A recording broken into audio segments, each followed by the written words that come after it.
Welcome to our interview series from the Community of Practice for Global Health R&D, a joint initiative between the Global Health Center at the Geneva Graduate Institute and Uniting Efforts for Innovation, Access and Delivery. Today, we spotlight EspeRare Foundation, a not-for-profit organization based in Geneva, Switzerland, dedicated to developing treatments for rare diseases in children. EspeRare fills critical gaps by merging scientific expertise, patient advocacy, and collaborative partnerships to improve access for underserved patients. We spoke with Caroline Kant, Executive Director, and Sebastian Matsuri, Prenatal Platform Development Director, to learn about EspeRare's collaborative approach. EspeRare's model has an impact that goes beyond rare diseases. In this video, we explore how its collaborative approach connects with other therapeutic areas, contributes to discussions on bioethics and regulations, and helps shape a more equitable healthcare system.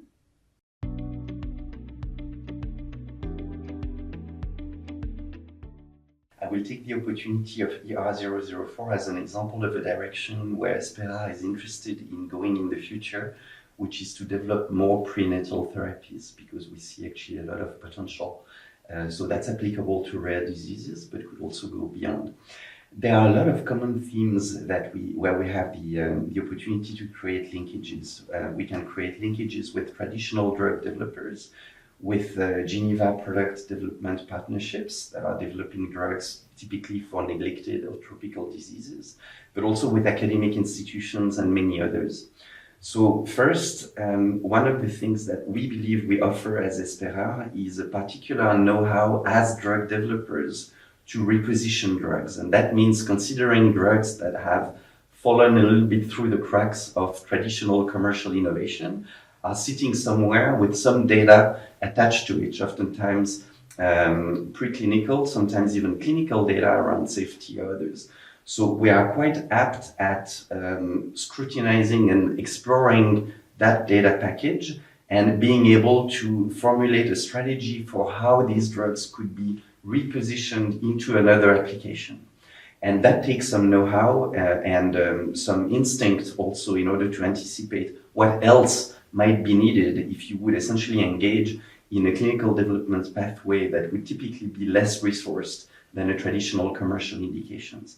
And that's valuable, obviously, also when we're talking to traditional drug developers that may have a postnatal drug and they may be thinking, oh, maybe we have more impact if we go prenatally, or maybe as part of the life cycle management, there are certain patient categories that could benefit here. So here we can essentially collaborate to provide this know-how and also in the interest of making innovation available to more patients.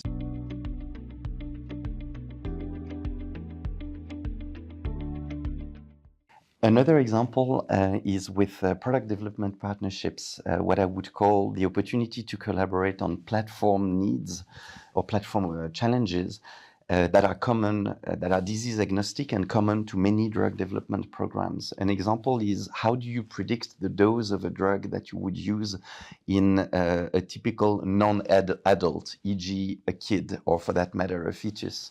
It is sometimes ethically or practically difficult to access the organism, and there are a multitude of innovative methods that oftentimes also use advanced analytics, deep learning, AI, etc., to try and build pharmacokinetic models that could help you in this process. And those models also need to be accepted and validated with real life data and then validated by the authorities. So the more organizations can actually contribute to the development of these applications and then advocate for their use in mainstream regulatory pathways, the stronger we are. And that's definitely an area of collaboration for us.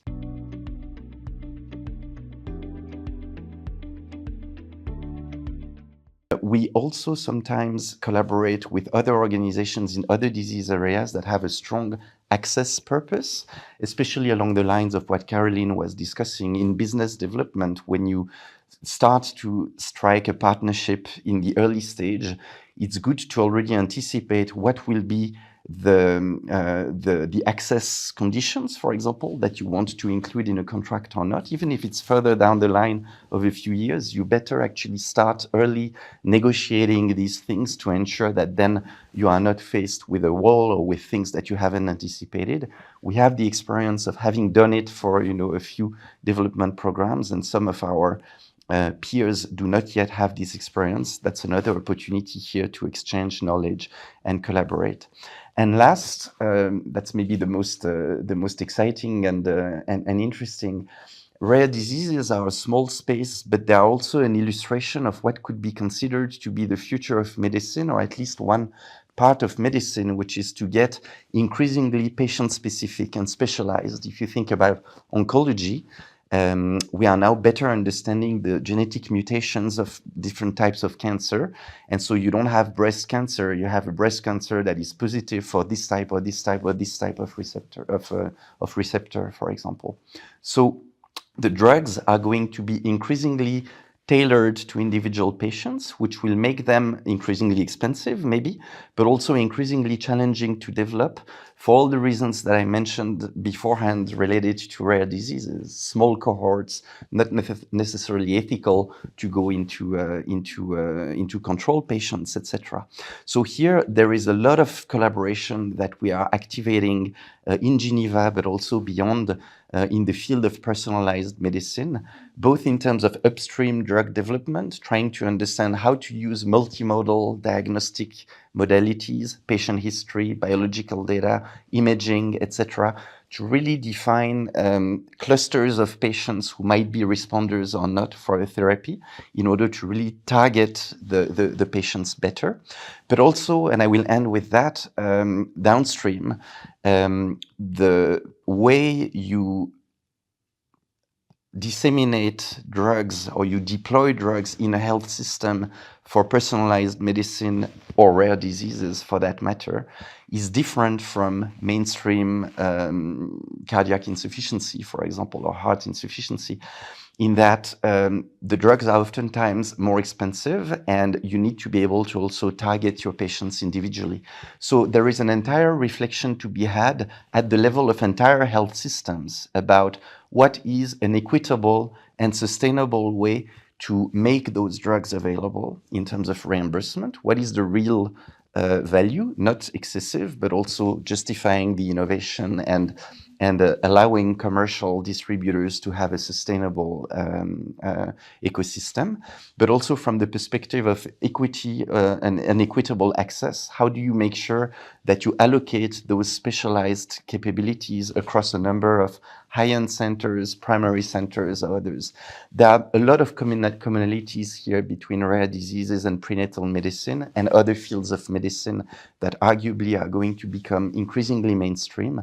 And so even though we are upstream drug developers in that we take science and we try to bring transformative solutions, we do care about how they're going to be deployed in the future. And we want that to be accessible and sustainable. And so at the same time as working on specific drug development programs, we also anticipate by partnering with academics, but also authorities, with the Geneva hospitals and others in Switzerland and in the world, to already anticipate on what will be those health system models of the future that will enable sustainable access to those new solutions.